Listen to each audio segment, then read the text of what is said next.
wàhálà rẹpẹtẹ láàrin Aláàfin Olúbàdàn, àwọn baálẹ̀, àwọn mọ́gàjí àtàwọn olóyè ńlá nílùú Ìbàdàn. Wọ́n ti ní ẹni bá mojú Aláàfin Ọwọade kí wọ́n kìlọ̀ fún un nítorí ọba Adéwọ̀lú kì í ṣe ẹgbẹ́ Aláàfin ní gbogbo ọ̀nà rárá. Ó ti di woro sí woro kíní ọ̀hún ti di wàhálà láàrin àwọn olóyè Ìbàdàn àti tààfin Ọ̀yọ́.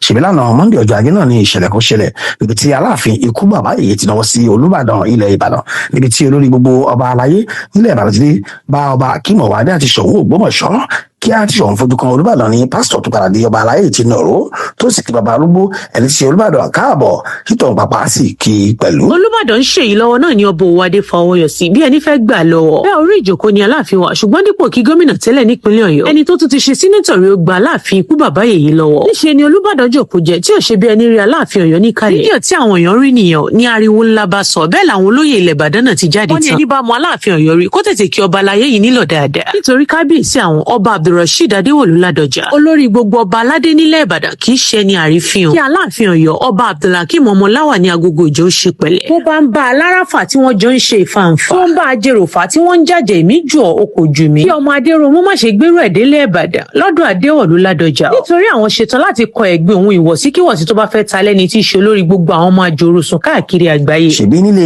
ìjọba Alágòdì nílùú Ìbàdàn làwọn ọba aláyé ti pàdé níbi tí ọba Ọwọade ti náwó sí ọba Adéwọ̀lú Ládọjà, ṣùgbọ́n tí ìṣẹ́bí ẹni tí kò rí tí ọ̀rọ̀ sì ti di ohun tí àwọn èèyàn gbé kiri lórí ẹ̀rọ ayélujára báyìí. Nínú ìwé àpilẹ̀kọ tí wọ́n fi síta lẹ́ni tí í ṣe ààrẹ fáwọn mọ́gàjí Ashimiyu Aori àti mọ́gàjí Dr. Nurudeen Akíade fọwọ́ sí ni wọ́n ti bẹnu àtẹ́lu ìwà tí Aláàfin hù sí Olúbàdàn. Bẹ́ẹ̀ ni wọ́n fi kún un pé bí ọba Ládọjà ṣe fi Aláàfin gún lágídí tí kò bọ́ lọ́wọ́ yẹn kíní ọ̀hún dùn máwọn nínú gidi gan. Bákan náà ni wọ́n sọ pé ìwà àrífín tí ọba Ọwọade hù yìí kò ṣe máa wò sí Olúbàdàn o, àti pé bí ẹnikẹ́ni bá rí ọba Ládọjà ẹni ọdún 82 òfin kì í ṣe Olúbàdàn nìkan ni ẹnìyẹn rí fi o, bí kò ṣe àpèrè Olúbàdàn ló tàbùkù bá, àwọn kò sì ní gba ẹnikẹ́ni láàyè láti tẹ ojú àpèrè àwọn baba ńlá àwọn olójúmọ́lẹ̀. Wọ́n ní àrífín ńlá ni ohun tí ọba Ọwọade ṣe o láti náwó sí ọba Ládọjà ẹni tó ti ṣe gómìnà ìpínlẹ̀ Ọ̀yọ́ tó tún jẹ́ sẹ́nítọ̀, bẹ́ẹ̀ ló jẹ́ oníṣòwò ńlá tí ó la àlùjá káàkiri àgbáyé, àti pé ọjọ́ orí ọba Rashidi ẹni tí ṣe ẹni ọdún 82 bàbá ó tó lọ́tọ̀ fún Aláàfin láti bọ̀wọ̀ fún.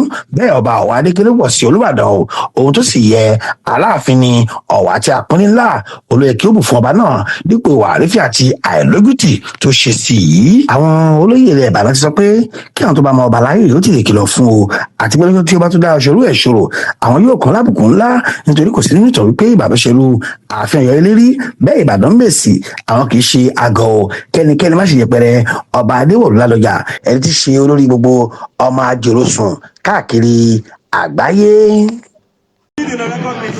Wọ́n wọlé nígbà tí òun sọ̀rọ̀ ọ̀rọ̀ tí wọ́n láàrin wá ń bí yóò bú kọ ní onítọ̀ọ́dún méjì lọ́dọ̀ ìyá àwọn